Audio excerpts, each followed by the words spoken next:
dooree ko ak monsieur Idrissa Cissé. waaw nekk commissaire de police divisionnaire de classe exceptionnelle tey moom ku ma tooñ.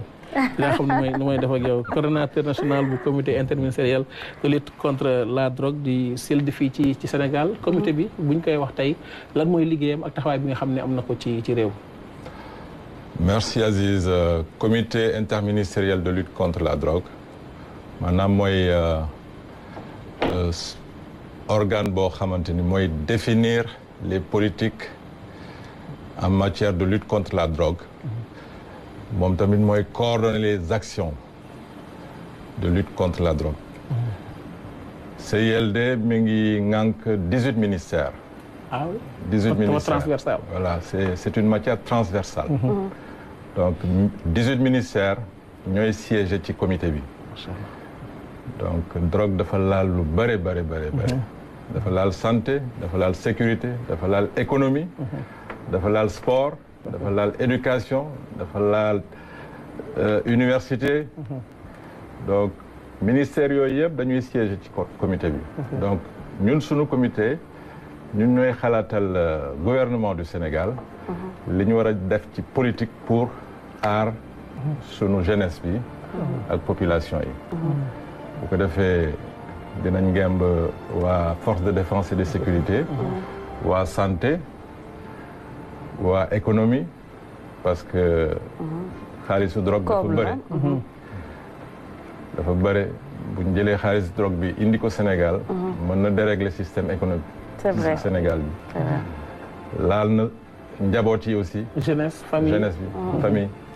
donc ñun ñëpp on n'est pas à l'abri de ça alors tey jii suñu nee drogue bëgg naa si ñëw yan mooy xeetu drogue yi des fois nga dégg ñu ne la drogue dure wala beneen ak beneen bi nan la exactement. voilà drogue dafa am ñett grande famille. maanaam famille bu njëkk bi mooy perturbateurs yi ak hallucinogènes yi. loolu li ci ëpp mooy li ñuy woowee yamba. voilà daf lay xaw a perturber jox la sensation donc boobu daanaka on va dire c'est de l'herbe. amul benn chimie bu ci dugg. donc yeneen xeetu drogue yi ñooy famille stimulant.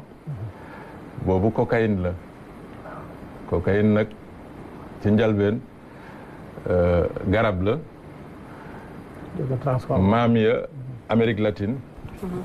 dañ ko daan jëfandikoo comme ni ñuy jëfandikoo guro. mais après biñ ci dugalee ay produits chimiques. dafa dem moo koy soppi. ba mu doon poudre. donc boobu mooy famille stimulant. mu am beneen xeetu famille aussi de drogue mooy dépresseurs yi. loolu mi ngi bàyyeekoo en général en Asie mooy héroïne en général. matière première bi opium la. pavio à opium. donc moom la ñuy transformer aussi comme ni ñu transformer kii coca bi. ba mu doon poudre. loolu ay laborantin ñoo koy def. ay chimistes. ba mu jur. ay laborantins ay chimistes des professionnels alors. on va dire parce que xam nga criminels yi ñoom. c'est des ingénieurs. ils ont une ingéniosité. waaw dañuy xarañ ci ay matières yu bëri. d'accord. voilà donc seen xam-xam dañ koy jëmale ci loo xamante ni day lor doomi aadama rek. tout à fait. alors bu ñu ñëwee ci semaine nationale de sensibilisation et de mobilisation jëm ci xeex abus ak trafic licite de drogue semaine bi lan moo ko wundu ak taxawaay bi lan la ci dafa fekk si actualité bi wala dafa fekk yéen ngeen jàppoon date yi ba pare. non semaine bi dafa yàgg. chaque année dañ koy organiser. mi ngi adossé wu ci benn résolution bu assemblée générale des Nations Unies jël. mooy résolution 42/112. ñu ngi ko adopté le 7 décembre 1987.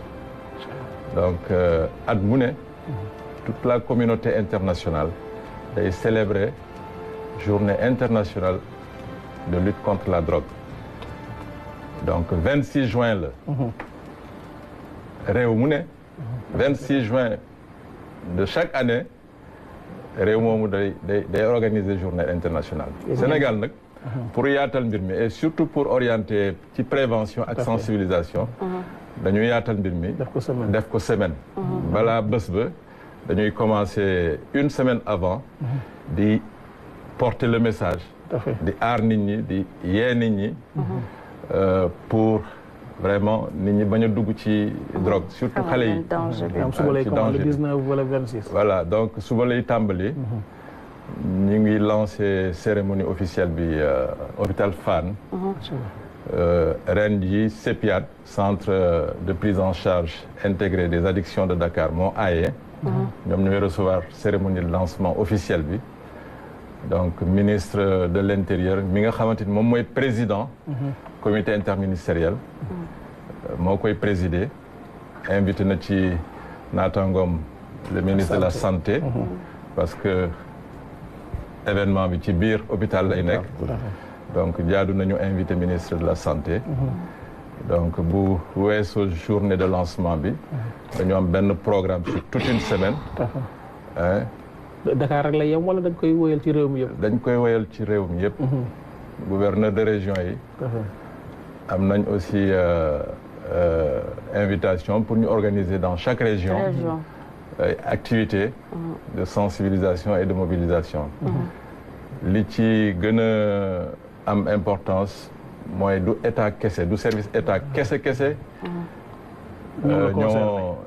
ñoo taxaw ci mbir mi li ci ëpp sunu acteurs yi waa société civile lañ donc ay association lañ ay fédération lañ ay réseau lañ ñoo ñuy jàppale ci liggéey bi surtout pour prévenir xale yi ñu bañ a dugg ci piège de drogue parce que boo xasee dugg ci piège de drogue rek c'est autre chose ça devient très difficile professeur ñu bàyyi la nga àddu ci yéen ñi yëngu ci wàllum santé itam seen taxawaay dañ koy soxla d'abord damay féliciter mon commissaire ci liggéey bu rafet bi nga xamante ni ñoo ngi ciy def parce que xam nañu ravage bi nga xamante ni drogue yi mu wax nga xam ni lu mu tudd arsenal bi day gën di yokku chaque année day gën di yokku léeg-léeg ma wax sama xale yi ma ne que ñun am nañu benn produit bu ñu utiliser ci laboratoire yi ñu koy wax protoxyde d'azote ñun xam nga dañ ko daan utiliser bu ñuy def suñu yenn analyse yi pour seet maanaam yenn ferñeent yi ci ñam yi mais léegi dañ koy jëfandikoo di ko sniffer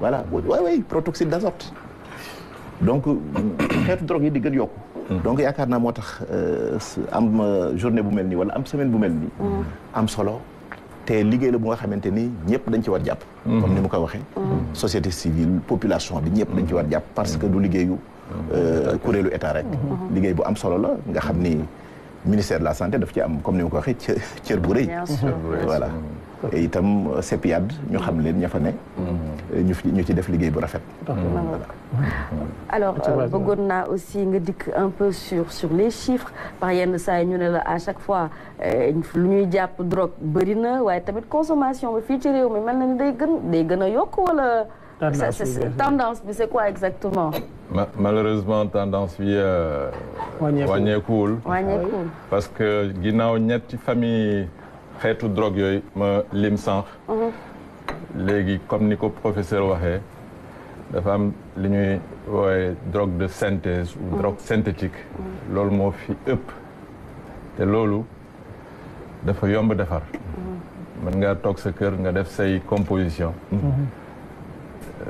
voilà te xale yi ñoo gën a exposé ci xeetu drogue yooyu donc tendance bi moom comme drogue yaa ngi yokku vraiment ñun ñëpp war nañ taxaw wax ci suñu biiru famille yi ci école ya dans les universités ci lieux de travail donc la drogue vraiment waxtaanu tous les jours la c'est vrai waaw sensibiliser à chaque fois sensibilisation moom du doy imam yeeg évêque yeeg ñëpp ci war a jàpp dëgg la voilà surtout avec l'avènement des drogues synthétiques dañu am problème service de répression yi dañoo am problème yu tar waaye qu'à cela ne tienne ñu ngi xeex affaire bi trafic bi moom ñu ngi koy xeex bu baax a baax statistique yi aussi wane na ni suñu service yi ay jàmbaar lañ voilà donc tey ji statistique yi ñu am ci an mi daanaka 24 tonnes chanvre indien téye nañ ko démb rek ñu ngi wax ci rajo yi ak ci organe de presse yi la saisie de 970 kilogrammes de cocaïne. Tout à fait. Donc bu ñu boolee tey jii li ma service de répression yi jox presque ñu ngi ci 2 tonnes de cocaïne. ak suñu xamee lan mooy la valeur de la cocaïne, la valeur marchande dafa rëy. Bon yeneen xeetu drogue yi aussi bari na. Tramadol garab la à l'origine mais dañ ko détourné voilà dañ koy détourné. ay kës ak ñoom dañuy dégg voilà loolu yëpp ay drogue synthétique lañ. waaw. récemment bi ñu gis si xeetu meew lañ koy def. te yooyu c'est accessible apparemment. C'est accessible malheureusement.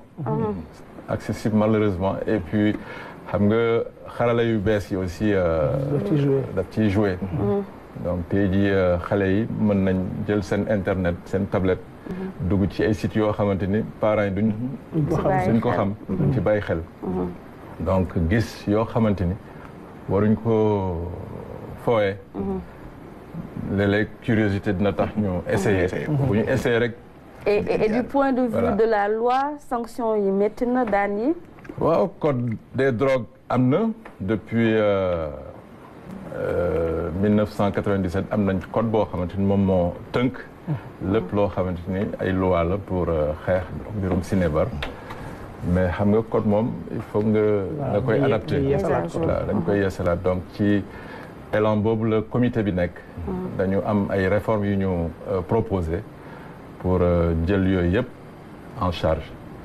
parce que drogue yu bëri amul woon ci tableau yi.